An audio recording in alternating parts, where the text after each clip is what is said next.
un poco lo que hemos hecho nosotros en una parte de, digamos, de nuestro trabajo principal en la universidad y también en la parte de asesoría. Aquí en realidad uno en región tiene que tirar el córner, cabecearlo, sacar la foto y después publicarlo porque en realidad nos toca hacer de todo. Así que voy a mostrar un proyecto que es bien interesante y un poco al principio voy a mostrar la motivación que tenemos nosotros en la universidad y a lo que hemos llegado después de varios años de estar trabajando en el tema de eficiencia energética. Y nosotros estamos bajo este concepto, que es la bioeconomía. ¿Ya? Hoy día estamos empezando a escuchar sobre la economía circular, ¿no es cierto? Y ahí sabemos que hay varias iniciativas. Hace un par de días estaba en una charla donde veíamos de que hay más de 80 definiciones de lo que la gente y profesionales entienden por economía circular. Aún así estamos poniendo, digamos, ese concepto. Y nosotros esperamos que en un tiempo más podamos llegar a esto y sobre todo en regiones como la de nosotros, donde tenemos sector agro y sectores que son potenciales para poder hacer este desarrollo de bioproductos. Un poco para explicarlo en simple, es como lo que hoy día nos pasa con el petróleo. Porque es tan difícil sacarlo de nuestras vidas, porque hay un concepto, ¿no es cierto?, que es la refinería del petróleo, donde tú tienes no un producto que es el petróleo, sino que tienes miles de productos que tienen, digamos, relación, digamos, con la materia prima del petróleo. Bueno, lo mismo podemos hacer con bioproductos. En el fondo no solamente generar, por así decirlo, un cultivo para generar alimentos, sino que con las fibras residuales que quedan, poder extraer algunos componentes químicos y también esa fibra aprovecharla en un material o en otra cosa, que es un poco lo que hacemos nosotros. Nosotros partimos trabajando también inspeccionando viviendas, haciendo la primera, digamos, mediciones de las viviendas, el primer programa piloto antes de lo que era el 3PF, ¿no es cierto? También el primer programa de mejoramiento térmico en Javiera Carrera, que era el primer programa que se hacía en vivienda ya de una gama de clase media.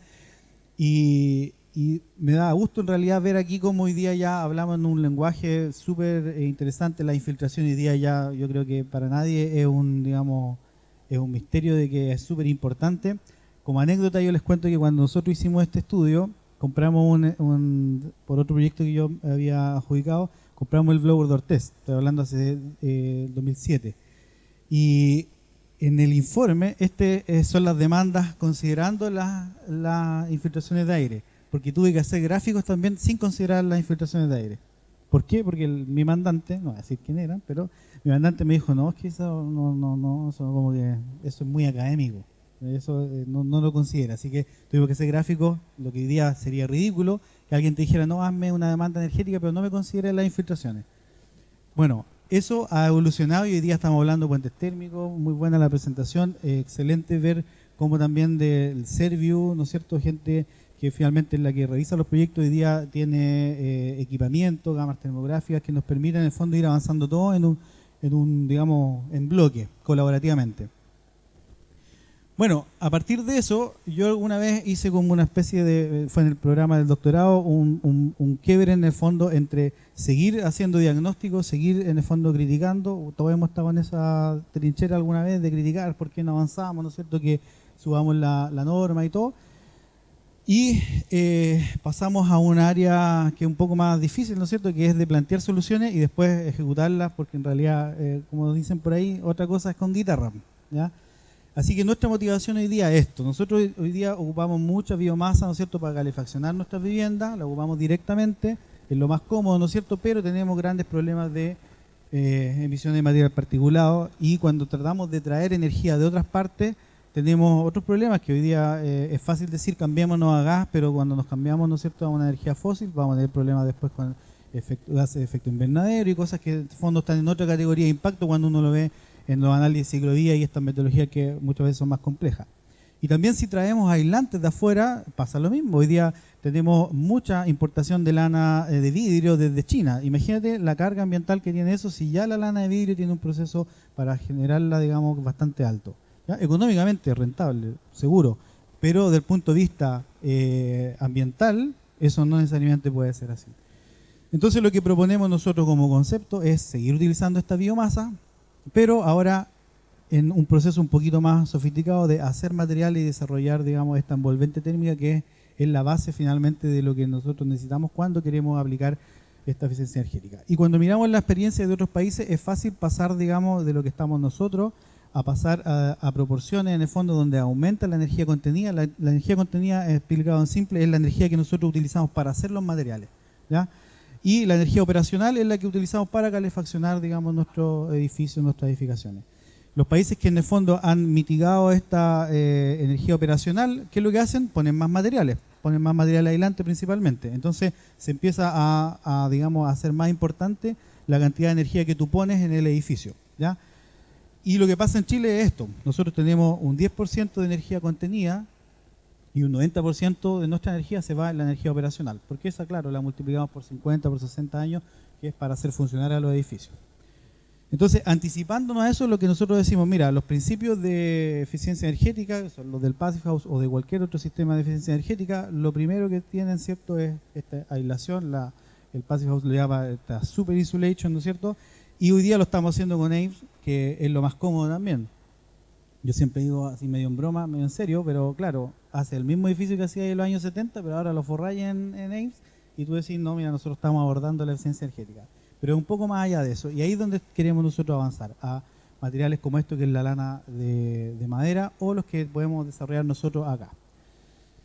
Partimos experimentando, ¿no es cierto?, construcción con fardo. Obviamente que esto era muy hippie y ahí nos sacaban muy de contexto, entonces estábamos muy lejos del foco, y después comenzamos a hacer materiales que pudieran cumplir una función, digamos, dentro del mercado, experimentando. Y luego de eso fuimos cayendo en esto, un esquema bien así simple, pero que les quiero explicar lo que nosotros hacemos en la universidad. Primero trabajamos en aislantes térmicos de bajo impacto ambiental, y hoy día tenemos 4 líneas principales. Una, el uso de fibras residuales de agro. El otro, el bioagregados, que son distintos.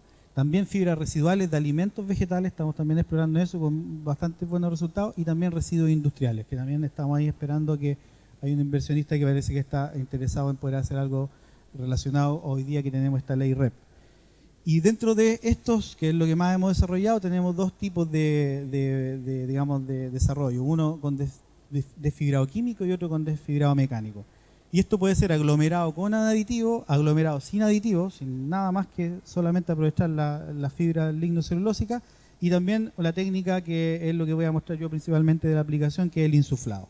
Y paralelo también tenemos desarrollo con hormigón y con una colega que trabajamos en nuevas formas, uso de residuos, y estamos trabajando también con bloques. Yo siempre digo, cuando no puedes poner un residuo en valor acá, bueno, mételo en el hormigón y vas a tener una solución de aquí a 60 años, ¿ya? Pero también es un desarrollo que puede ser interesante para otras zonas. Aquí algunos ejemplos. Estos son el sistema de pulpeo, por ejemplo. Esto está sin ningún aditivo, también con fibras forestales.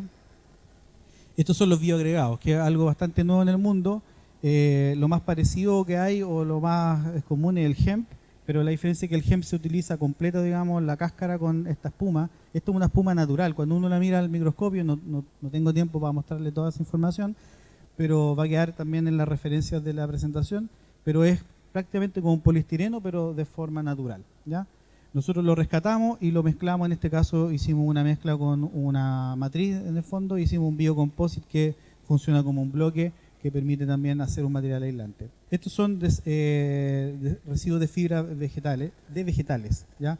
En la industria alimenticia la fibra es algo que en realidad no consumimos mucho como debiéramos, y hay una cantidad importante de esa fibra que se pierde finalmente y puede ser perfectamente utilizada para poder hacer un material aislante.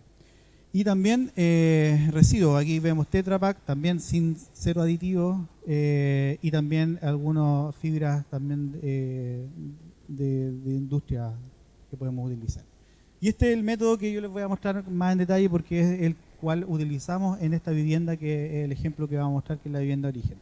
Lo que hacemos en el fondo es, con ahí está Nico, de Igloo, es tomar este material e insuflarlo, inyectarlo finalmente dentro del panel. Entonces se ve que con estas máquinas podemos lograr una buena densidad. Es medio paradójico, porque en realidad nosotros tratamos de salir del fardo, ¿no es cierto? Y al final, haciendo todos estos métodos, llegamos a la misma densidad del fardo. La única diferencia es que es más chiquitito. O sea que podríamos pensar en hacer fardos más delgados y funcionarían perfecto. pero sabemos que a la gente no le agrada tanto, ¿no es cierto? Y lo ve todavía con ojos medio extraños. Pero estamos llegando más o menos a 90 kilogramos por metro cúbico, lo cual también es un buen resultado para la inercia térmica. Finalmente los materiales como el poliestireno expandido está en el orden de 15, 20 kilogramos por metro cúbico, y con esto nosotros hacemos materiales un poco más densos, pero también tenemos esa capacidad de poder, en el fondo, como una pila, funcionar no tanto como, por ejemplo, un adobe, ¿no es cierto?, pero sí funcionar un poco mejor que los materiales que son livianos. Y esta es la aplicación de la vivienda de origen. La mostró ya por ahí Mauricio, ¿no es cierto? Y una vivienda que nosotros empezamos a trabajar más o menos a principios de 2016, o por ahí en el año 2016 empezamos a trabajar. Estaba mirando que entre todo el pimponeo de información y todo, pasaron 2 y un poquito más de años, pero algunas características de esta vivienda es que tiene, esto antes de que el PDA entrara en vigencia, esa parte del PDA, ya teníamos, ¿no es cierto?, la parte 2015, pero entre el tiempo fue acertado en el fondo que nosotros fuimos un poquito más, así que fuimos a un PDA más, que nosotros acuñamos ese concepto en ese tiempo ya, así que lo vamos a reclamar. Pero nosotros fue acertado porque después, entre tanto tiempo que pasó, entre que nos pedían hasta quién había plantado el trigo, pasó como 2 o 3 años y finalmente cayó el PDA y tuvimos que cumplir con el PDA, pero afortunadamente cumplimos y teníamos además algunas cositas más. Ventanas de VH, PVC, aislación bajo radier y una técnica de quincha que es como lo más llamativo de la casa también, con una aislación importante y un material que fue uno de los que desarrollamos nosotros. Los primeros análisis, demanda energética, aquí, bueno, está, digamos, fue bien, digamos, relacionado con lo que comentaban los chicos antes, porque finalmente nos puso en contacto Mauricio habló con nosotros y después nos dijo, mira, creemos que hay una empresa que puede estar interesada, y eso fue Santa Magdalena, que es Jan Capurro, y ahí empezamos a conversar y tomamos digamos, el estudio y empezamos a ver cómo podíamos hacer todo este, digamos, análisis que nosotros sabíamos hacer, pero que siempre estaba el problema de que será importante hacerlo, la duda, ¿no es cierto? Y partimos con simulación energética, empezamos a ver los resultados, y aquí es donde está el PDA 2.5 más, y aquí es donde nosotros hicimos esta, digamos, disminución de la demanda energética, llegando en el último diseño a 52 kWh metro cuadrado al año. Y después todo lo que tuvimos que entregar, estudios hidrotérmicos, ¿no es cierto? Entre medio tuvimos que certificar el material también para poder utilizarlo. Afortunadamente, no les voy a mostrar el video porque es un poco largo, pero afortunadamente nosotros el año 2016, junto con Sembra, que es una ONG muy interesante, donde trabajan un colega y amigo, Juan José García, habíamos acreditado ya con un ensayo a fuego este material que habíamos llamado Sembra Island, que es finalmente digamos, un alma de celulosa con fibra, y que habíamos después revestido con tierra, utilizando una técnica o asimilando una técnica bien, digamos, utilizada en esta misma región hace muchos años atrás, que es la quincha. Eso nos permitió, en el fondo, poder acreditar el fuego, pero nos faltaba acreditar la parte térmica. Y eso fue lo que nos enfocamos ahí trabajando con Jan y con Igloo, y lo que logramos fue un material de estas características, que fue el que insuflamos al interior. Les voy a mostrar aquí, mientras les voy hablando, un video. Esa es la vivienda cuando estaba en construcción. Ahí están los equipos. Se fijan que se hace una especie digamos, de quincha, pero un poco más tecnificada, que era también el requerimiento que nos hacía también la empresa, porque hacer quincha con coligüe, ¿no es cierto?, y que se te parte un coligüe, yo lo he hecho en talleres con Gernot Minke, y claro, donde tú estás ahí como ya en toda la volada, digamos, de ir y meter las manos al barro, pero hacerlo industrial ya era distinto. Y ahí pudimos, digamos, industrializar esta quincha, hacer una quincha así 2.0 y poder hacerlo masivo en 53 casas, que fue lo que hicimos. Ahí está el proceso de quincha, donde participó activamente Juanjo con Sembra, con la gente, que esto es súper importante y súper interesante, porque una de las patitas que siempre se nos queda fuera dentro de la sustentabilidad es precisamente el aspecto social. Y aquí la gente está involucrada también en el desarrollo de su misma casa. Se hace, ¿no es cierto?, como todos los revoques, un revoque grueso, una imprimación primero, un revoque grueso y después los revoques finos. Y ahí está, en el fondo, sobre digamos, esa base que se dejó antes y ya insuflada. Talleres con la gente para que también pueda reparar, digamos, es normal, y por eso es que es un cambio también cultural, porque un revoque digamos, de arcilla, claro, tiene la probabilidad de que se fisure en algún momento, pero cuando tú tienes tierrita, digamos, del mismo lugar, lo puedes y sabes hacerlo, y que tampoco es una técnica tan sofisticada, se puede transferir a la gente sin ningún problema.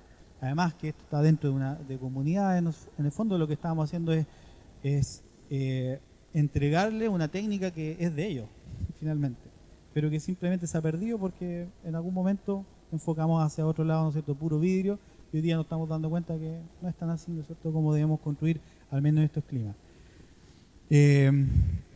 Y bueno, esta ya es la vivienda, a ver si muestra ahí. Esto es como aparece la vivienda cuando uno va en el camino. Aquí estamos haciendo una especie de documental. De hecho, a mí ya me dicen como el Pancho Sadera, parece que se llama, ¿no es cierto? Porque estamos haciendo viviendas que hablan.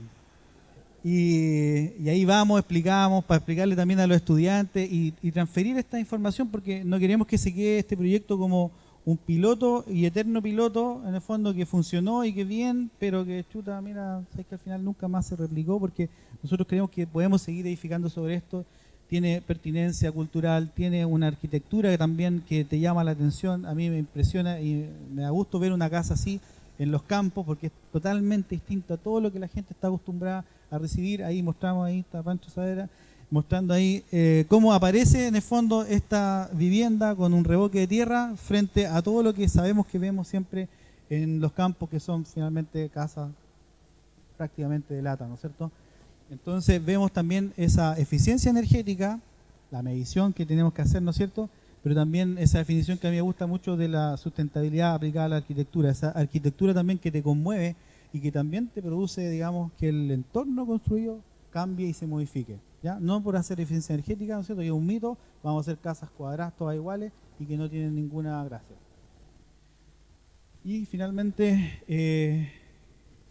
creo que tengo por ahí,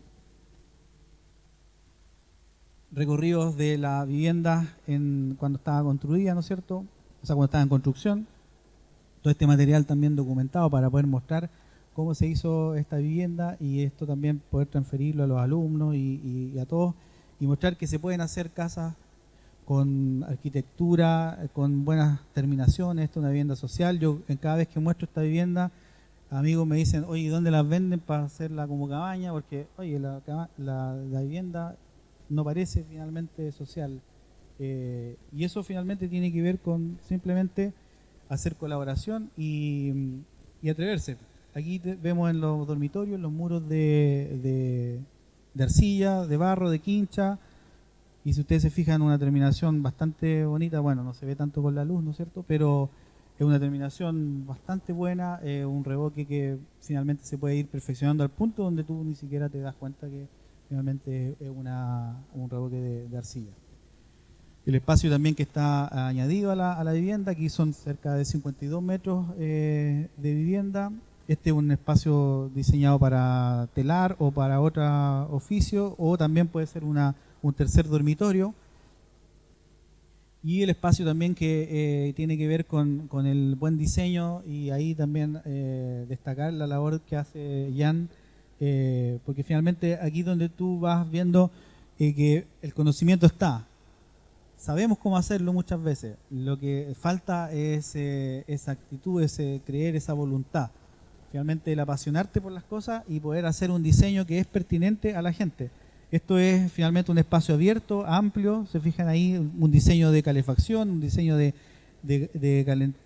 digamos, agua caliente sanitaria, de cocina, todo en conjunto, y un espacio común de la familia, que es finalmente lo que estábamos, por así decirlo, acostumbrados en el sur.